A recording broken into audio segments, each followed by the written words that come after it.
Doutor, o cenário que o senhor encontrou lá, todos os passageiros ainda, obviamente, dentro da aeronave, todos eles no mesmo estado ali, o senhor atestou a morte deles ainda dentro da aeronave, tudo indica que são politraumatismos que provocaram as mortes. A gente conversava agora há pouco com um especialista em aviação que cogitou a possibilidade de uma desaceleração também ter causado a morte desses passageiros. Ali, pelo que o senhor encontrou, o que o senhor imagina que tenha provocado a morte deles?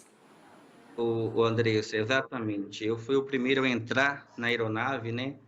Quando eu entrei acerca da porta estava o produtor caído ao solo e a Marília estava logo do lado, sentada, meio que sentada a poltrona, e logo em seguida estava a outra vítima. Prontamente verifiquei todos os sinais vitais para ver se se contava com vida, que essa era a nossa esperança, né?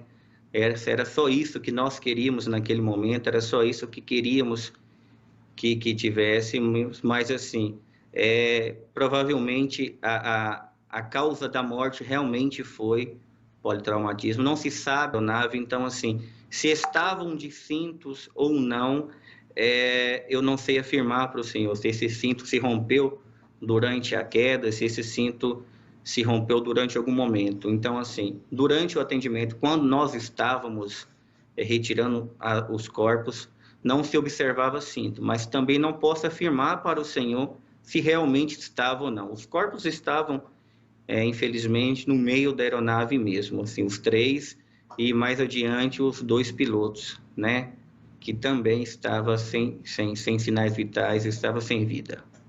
Num primeiro momento ali, a gente olhando a imagem do avião, parecia que ele estava ainda em bom estado, o que inclusive fez com que a gente acreditasse de fato que haveria sobrevivente. A primeira informação é de que ela estaria bem, a informação veio da assessoria de imprensa, e pelo fato até de não ter tido uma explosão, a gente olhando aqui de fora parecia que a aeronave estava em boas condições e que de fato poderia ter tido algum sobrevivente. O que o senhor encontrou lá dentro, o senhor acha que seria possível ter algum sobrevivente diante do que houve de estrago internamente na aeronave? Andressa, como mesmo a senhora disse, de antemão, para quem visualizava o local, por um local ser um local de bastante e difícil acesso, realmente a aeronave, nós estamos acostumados com acidente de aeronave, que a aeronave toda se deflagra, se quebra, né?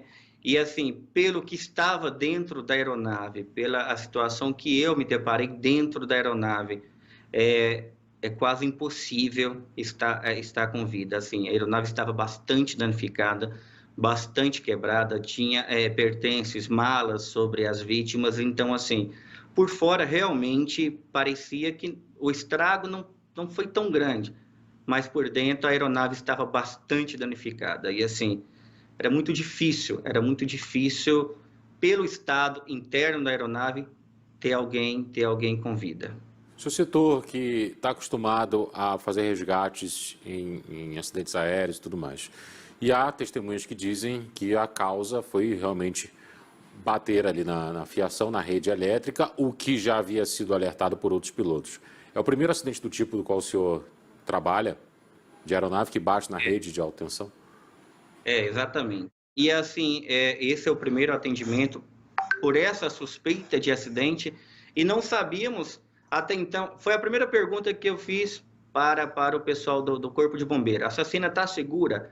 Tem algum problema? Porque o medo, não sabíamos qual era a causa. Depois que começaram a falar que poderia ser a rede, não sabíamos se esse avião se estava com rede elétrica ou não.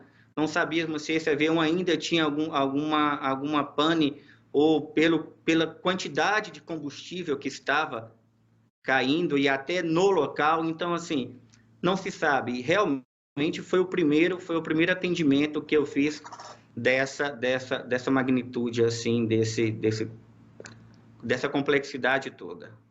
Dr. Cleiton Carvalho, diretor técnico do SAMU, falando direto de Caratinga sobre os primeiros atendimentos aí a essas vítimas do acidente. Ele que atestou a morte dos passageiros ainda dentro da aeronave e acompanhou depois todo o processo aí de resgate dos corpos. Muito obrigado pela sua participação. Bom trabalho para o senhor.